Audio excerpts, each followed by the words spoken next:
Hello people, good afternoon. Welcome back to my channel Livy Study Corner. Guys, thank you so much for leaving such encouraging and motivational comments. I am so grateful to you guys. I never thought I'd get this much love and support from you people. So thank you so much. And in this video, I'm going to be explaining Shakespeare's another sonnet, which is sonnet number 138, When My Love. And without any further delay, let's get started. तो ये वो poem है Shakespeare की जो हम पढ़ने जा रहे हैं, sonnet number 138 when my love. मैं एक और चीज़ बता दूँ, इम्पॉर्टेंट है। Out of 154 sonnets 126 sonnets William Shakespeare की ऐसी हैं जो किसी यंग मैन को डेडिकेटेड हैं, और उनका नाम है मिस्टर WH, जो कि अननोन है, मतलब इस पर कॉन्ट्रोवर्सीज़ हैं कि पता नहीं वो कौन है। और 28 जो सोनेट्स हैं उनकी, वो किसी डार्क लेडी को डेडिकेटेड है। इन पे भी कंट्रोवर्सीज़ हैं क्योंकि ये भी अननोन है, इसीलिए इन्हें डार्क लेडी कहा गया है। तो ये भी उन 28 पोएम्स में से एक है, when my love. When my love swears that she is made of truth, I do believe her, though I know she lies, that she might think me some untutored youth, unlearned in the world's false subtleties. Okay. तो यहाँ पे ये कह रहा है poet कि जो मेरी बिलवेड है वो कहती है कि she is made of truth, she is trustworthy, she is faithful, है ना। She swears that she is trustworthy, faithful, devoted and honest. पर मुझे पता है, दो ही नोज, कि व्हाट द रियलिटी इज़, वो जानता है कि वो झूठ बोल रही है। That she might think me some untutored youth, unlearned in the world's false subtleties. उसको ऐसा लगता है, शायद ऐसा लगता होगा उसको कि मुझे कुछ दुनिया के बारे में नॉलेज ही नहीं है, मैं बिल्कुल ही अनजान हूँ, कोई एक्सपीरियंस नहीं है मुझे दुनिया की डिसेप्शन मतलब धोखाधड़ी, कनिंगनेस के बारे में कुछ खबर नहीं है। आई एम अनअवेयर ऑफ दुनियादारी। तो उसको ऐसा लगता है शायद। Thus vainly thinking that she thinks me young, although she knows my days are past, the best, simply I credit her false speaking tongue, on both sides thus a simple truth suppressed. Okay. अब यहाँ दोनों ही झूठ बोलते हैं। वो क्या है? Poet ये कहता है कि she vainly calls him young and admirable because he is fully aware of the reality. तो यहाँ पे पोएट ये कह रहा है कि उसकी जो बिलवेड है वो उसको व्यर्थ में ही एडमायरेबल बोल रही है, यंग बोल रही है, उसकी तारीफ़ कर रही है, क्योंकि उसको पूरी तरह से पता है कि सच क्या है। वो अब यंग नहीं है, वो अब एडमायरेबल नहीं है, वो अब गुड लुकिंग नहीं है, तो वो झूठ बोल रही है, शी लाइज। वो जानता है ये चीज़, तो वो वही कह रहा है कि वो व्यर्थ में ही, वेनली मतलब व्यर्थ में ही, उसको यंग बुला रही है। Although she knows my days are past the best. Although उसको पता है, मेरी बिलवेड जानती है कि ये जो अब मैं हूँ, जो अब मैं I am getting older, I am growing, तो अब जो है मैं इतना अच्छा नहीं हूँ, मैं गुड लुकिंग नहीं हूँ, मैं एडमायरेबल नहीं हूँ, हैंडसम नहीं हूँ। तो वो जानती है कि जो बीत चुका है, माई डेज आर पास्ट, वो सबसे अच्छे हैं, the best. Simply I credit her false speaking tongue. On both sides thus is simple truth suppressed. तो मैं उसको क्रेडिट दे देता हूँ, झूठ बोलती है वो, उसके बाद भी मैं उसे बिलीव करता हूँ, और उसे ये कभी महसूस नहीं होने देता कि I do not believe her, और मैं सच से बेखबर नहीं हूँ, और I trust her, I pretend to trust her. और इस तरह से on both sides thus is simple truth suppressed. ना मैं सच बोल पाता हूँ, ना वो सच बोल पाती है, तो दोनों तरफ से ही जो सच है वो सप्रेस हो जाता है। कैसे? मैं आपको शॉर्ट वो बताती हूँ। जो लड़की है वो बोलती है कि मैं सच बोल रही हूँ, तुम यंग हो, हैंडसम हो, एडमायरेबल हो अभी भी, और मैं उतना ही तुम्हें प्यार करती हूँ। लेकिन वो जानता है, पोएट जानता है कि शी इज़ लाइंग, वो झूठ बोल रही है। मुझे पता है कि मैं अब यंग नहीं हूँ, मैं अब वैसा नहीं हूँ जैसा पहले था, और वो मुझे इतना प्यार अब नहीं करती जैसा पहले करती थी। लेकिन फिर भी मैं ये नहीं प्रिटेंड करूँगा कि मुझे ये सब पता है, मैं वैसा ही प्रिटेंड करूँगा कि हाँ, मैं उस पे बिलीव कर रहा हूँ। आप शायद समझ आया होगा। But wherefore says she not she is unjust? Okay, sorry, question mark. But wherefore says she not she is unjust? And wherefore say not I that I am old? Oh, love's best habit is in seeming trust, and age in love loves not to have years told. Alright, बहुत खूबसूरत है ये। वेयरफोर से ये पूछता है, poet पूछ रहा है कि वो क्यों नहीं बोल सकती मुझे कि तुम अब एडमायरेबल नहीं हो, तुम अब हैंडसम नहीं हो, यंग नहीं हो, तुम में पहले जैसा कुछ नहीं है, तुम्हारे जो बाल हैं वो सफ़ेद हो रहे हैं, तुम बुढ़े हो गए हो, तो वो ऐसा क्यों नहीं बोल देती। और मैं भी क्यों नहीं बोल देता कि आई एम ओल्ड, मैं झूठ सॉरी मैं बूढ़ा हो गया हूँ, आई एम ओल्ड। वो ऐसा क्यों नहीं बोलती कि वो झूठ बोल रही है, और मैं ऐसा क्यों नहीं बोलता कि मैं बूढ़ा हो गया हूँ, क्योंकि I am not ready to accept that I am becoming old. O love's best habit is in seeming trust. बहुत बहुत खूबसूरत लाइन है कि जो प्यार की वो है क्या हैबिट होती है, वो से इज इन सीमिंग ट्रस्ट।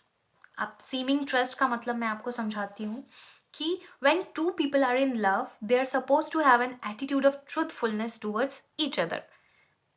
मतलब when two people are in love, उन्हें एक दूसरे को ट्रस्ट करना, अगर नहीं भी करते हैं तो वो एक दूसरे को ऑटोमेटिकली खुद से ही दिखाते हैं कि they trust each other, so that कि वो एक दूसरे की फीलिंग्स को हर्ट ना करें।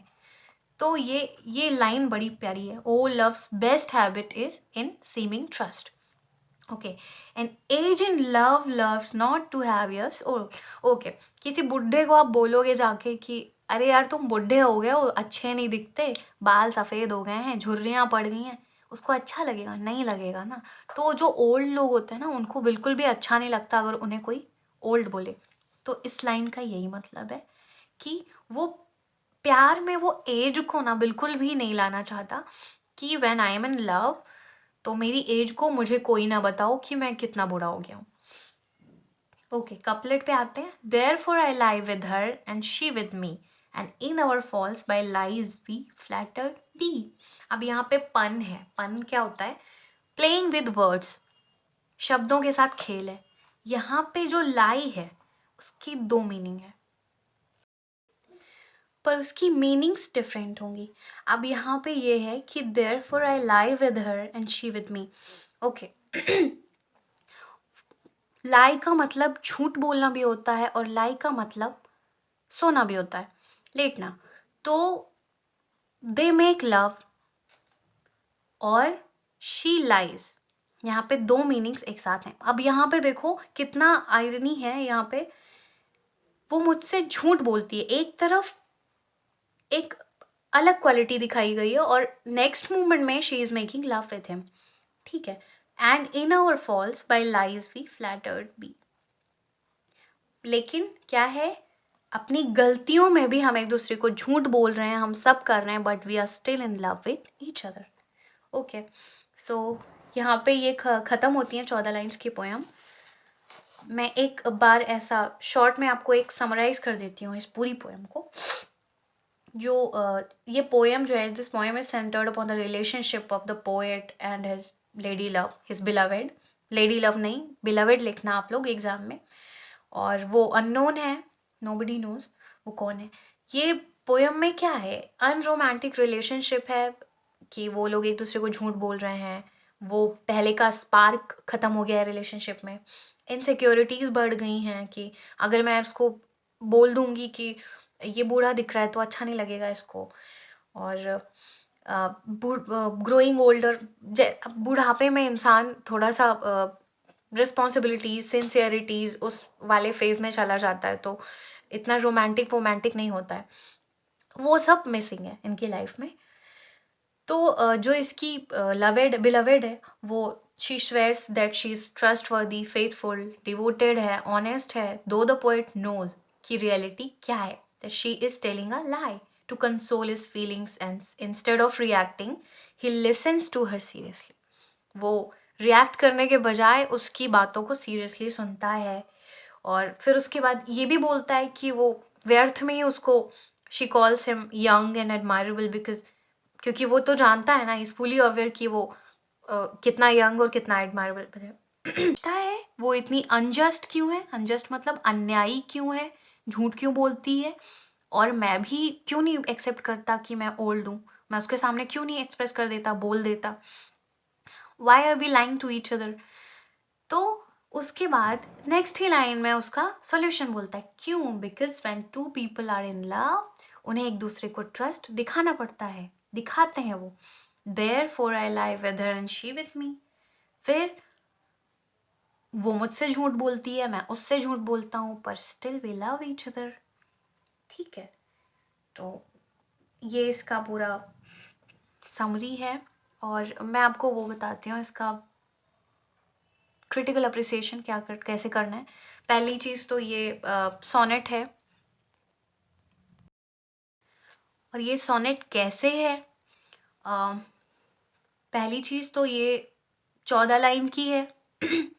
इसमें तीन क्वाड्रेंट्स और कपलेट है, और इसकी राइमिंग स्कीम है A B C D E F G जी।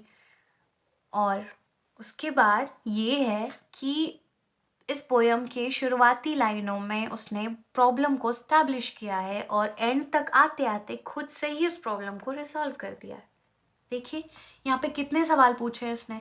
यहाँ पे पहले प्रॉब्लम बताई, फिर और कॉन्फ्लिक्ट अराइज हुआ, फिर यहाँ पे क्वेश्चन मार्क भी लग गया, सवाल भी बोलता है ऐसा क्यों है, ऐसा क्यों करती है, मैं ऐसा क्यों करता हूँ, और अगली ही लाइन में सारे आंसर्स खुद ही दे दिए।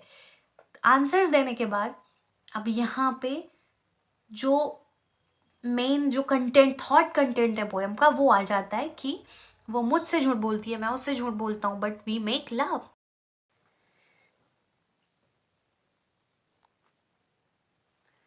तो यहाँ पे आपने सोनेट की कैरेक्टरिस्टिक्स जान ली, और अब ये बता दूँ मैं आपको कि इसमें पर्सोनिफिकेशन भी है। पर्सोनिफिकेशन मतलब personification is to give human qualities to inanimate object.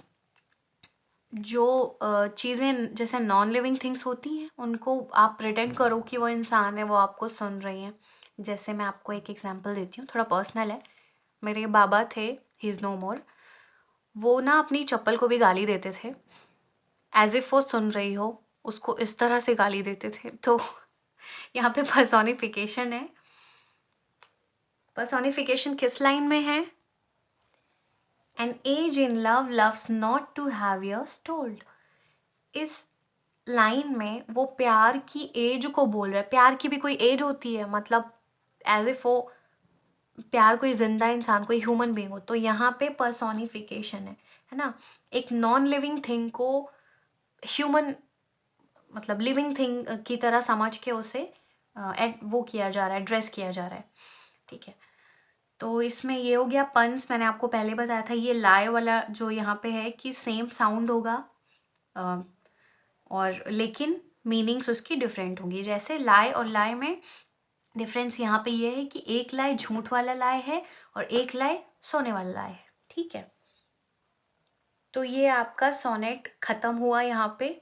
I hope आपको समझ में आया हो, और अगर इससे रिलेटेड कोई भी सवाल है आपको, कोई भी क्वेश्चंस हैं, तो आप मुझे कमेंट बॉक्स में लिख के भेज सकते हो, तो मैं उसका आंसर आपको नेक्स्ट वीडियो में दे दूँगी, या फिर कमेंट बॉक्स में ही दे दूँगी अगर इतना कुछ बड़ा नहीं होगा तो। Okay, so thank you so much for watching my video. Thank you.